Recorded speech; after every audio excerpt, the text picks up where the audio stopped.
नमस्कार, आप देख रहे हैं न्यूज़ आपका। आज आपको एक ऐसी खबर बताने वाला हूं जिसमें हवस और प्रेम के झूठे भ्रमजाल में पड़कर कई लड़कियों की जिंदगियां तबाह हो रही है।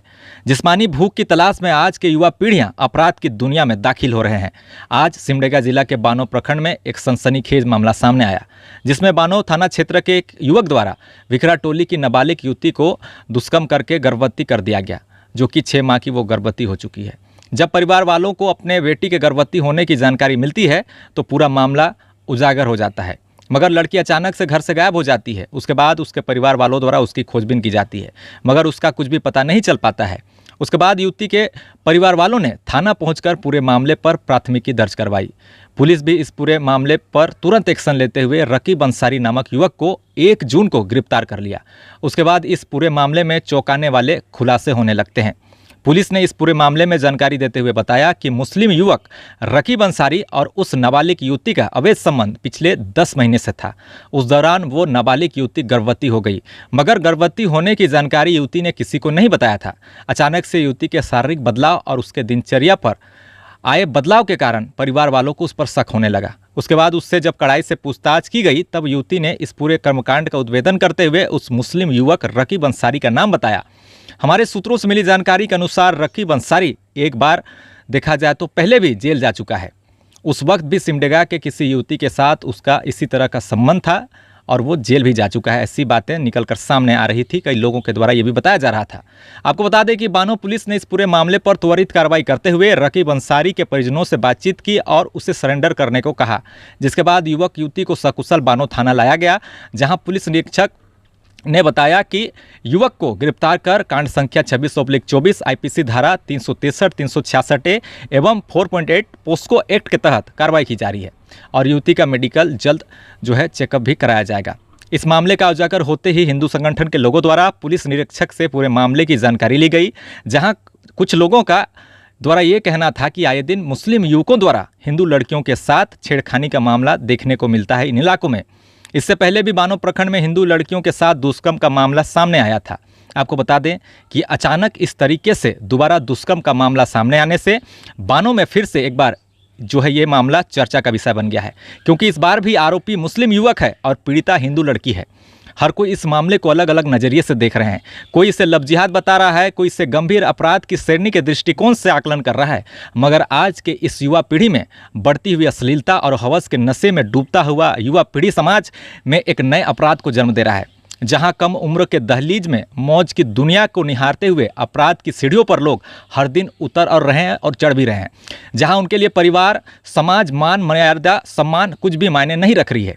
ये कोई नया मामला नहीं है। ऐसे मामले हर दिन दिनों दिन बढ़ते देखने को मिल रहे हैं हमारे समाज में, क्योंकि वक्त के साथ इस पीढ़ियों में नज़रिया का बदलाव भी सबसे ज़्यादा अलग देखने को मिल रहा है।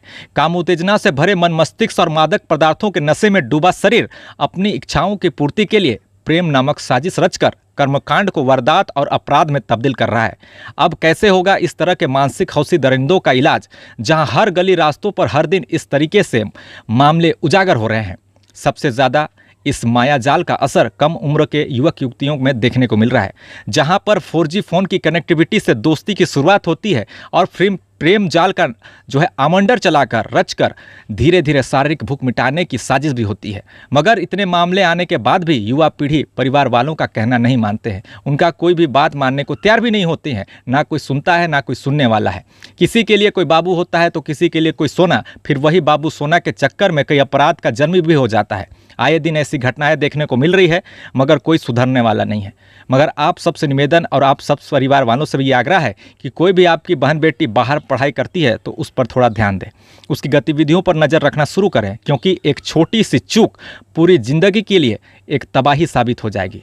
अपनी घर के बेटी बहनों के साथ एक परिवार वालों को एक दोस्ती जैसे बर्ताव करना चाहिए, ताकि हर बात हर परिस्थितियों में वो आपसे साझा कर सके। इस तरह के सबसे ज़्यादा मामले तब से और बढ़ गए हैं जब से सबके हाथों में 4G 5G स्मार्टफोन आने लगे। हर कोई आसानी से सोशल मीडिया के कई प्लेटफॉर्म से जुड़ जाते हैं और युवक युवतियों के दोस्ती में हवस की साजिश से पनपती अपराध का जन्म दिनों दिन इसी तरह से बढ़ते चला जाता है। आज मैं आपको एक न्यूज़ चैनल में सिर्फ न्यूज़ खबरें के बजाय एक ऐसी सामाजिक स्थितियों को भी बता रहा हूँ जो देखा जाए तो युवा पीढ़ी को खोखली कर रही है। शायद मेरी बातों को सुनकर कुछ लोगों को थोड़ा अजीब भी लग रहा होगा, मगर आज के सामाजिक सच्चाई यही है। आज सबसे ज़्यादा ऐसे मामले देखने को मिल रहे हैं जहां कम उम्र की लड़कियां गर्भवती हो जा रही है, फिर उन्हें गर्भपात भी कराना पड़ रहा है। प्रेमी प्रेमिका अवैध संबंध में बढ़ती अश्लीलता से गर्भपात का खेल भी जोरों शोरों से चल रहा है। लोकलाज से बचने के लिए कई गोलियों का सेवन युवतियां भी कर रही है, जहां उनके भविष्य में गर्भ धारण करने की समस्या उत्पन्न हो गई है। हर गांव, हर मोहल्ले, हर जगह चोरी चुपके से कर्मकांड जारी है, जिससे पूरा समाज धीरे धीरे खोखला होते जा रहा है। युवा पीढ़ी को मजबूत स्तंभ की तरह पहले समझा जाता था, जहां वे देश के भविष्य होते थे और देश के निर्माता भी होते थे, मगर आज की पीढ़ियां में बढ़ती हुई नशाखोरी, बढ़ती अश्लीलता से खोखला होता समाज और एक खोखली होती समाज का निर्माण हो रहा है। अपराध करने वालों का मनोबल भी धीरे धीरे इसलिए भी बढ़ जाता है क्योंकि इंसाफ के दरवाजे को खटखटाते खटखटाते सारी उम्र निकल जाती है, मगर इंसाफ नहीं मिलता है। आपने बानो प्रखंड के पाबुड़ा का मामला भी देखा होगा, जहां मुस्लिम युवक द्वारा दुष्कर्म का आरोप उस पर लगा और लड़की का भी मृत्यु हो चुका है। आज उस लड़की के परिवार वाले इंसाफ के लिए कोर्ट कचहरी का दरवाजा खटखटा रहे हैं, मगर इंसाफ आज भी नहीं मिला है। उस मामले में बड़े नेता सांसद अर्जुन मुंडा भी आए थे। मामले काफ़ी जगह जो है हाईलाइट भी हुआ, मगर क्या हुआ, आखिर आरोपी लड़का तो कुछ दिनों में ही जेल से बाहर आ गया। केस अभी भी चल रहा है। अब आज जो घटना हुई है उसमें आगे क्या होगा ये भी देखने वाली बात होगी, क्योंकि इस तरीके के मामले से कोई भी सबक नहीं ले रहा है। लाख समझा लो लड़कियों को, बहनों को, फिर भी वे इसी तरह के मामले में उलझ जाते हैं। आंख बंद कर ऐसे लोगों पर भरोसा कर लेते हैं जो उसको खूब शोषण शारीरिक रूप से करते हैं, फिर लास्ट में छोड़ भी देते हैं। हर दिन अखबार के पन्नों में ऐसे मामले भर भर कर सामने प्रस्तुत किए जाते हैं, मगर प्रेम नामक हवस की भूखी अंधी इस दौड़ में युवतियों को कुछ भी नज़र नहीं आता है। सबसे ज़्यादा अगर आज के समय में किसी मेडिसिन का उपयोग हो रहा है वो है गर्भ निरोधक दवाई। इस पर मैं एक वीडियो जल्द बनाऊंगा रिसर्च करके, ताकि आपकी आंखें खुल सके। आज कोई इधर भाग रहा है, कोई उधर भाग रहा है, कोई शादीशुदा औरत भाग रही है, कोई अपने बच्चों को छोड़ भाग रहा है। यानी कि लगातार एक तरह से देखा जाए तो कलयुग का एक ऐसा दौर चल रहा है जहाँ पर कोई किसी का सुनने वाला नहीं है। और इसी तरह के अपराध की दुनिया की शुरुआत का देखा जाए तो सबसे ज़्यादा बढ़ चढ़ कर प्रचार प्रसार भी हो रहा है और ये मामले लगातार बढ़ रहे हैं। फिलहाल आज के लिए बस इतना ही, क्योंकि वीडियो काफ़ी लंबी होगी, लेकिन मैं जल्द इस तरह के मामले को लेकर आपकी आंखें खोलने के लिए कई वीडियो लेकर आऊँगा। अभी के लिए बस इतना ही। देखते रहिए न्यूज़ आपका। धन्यवाद।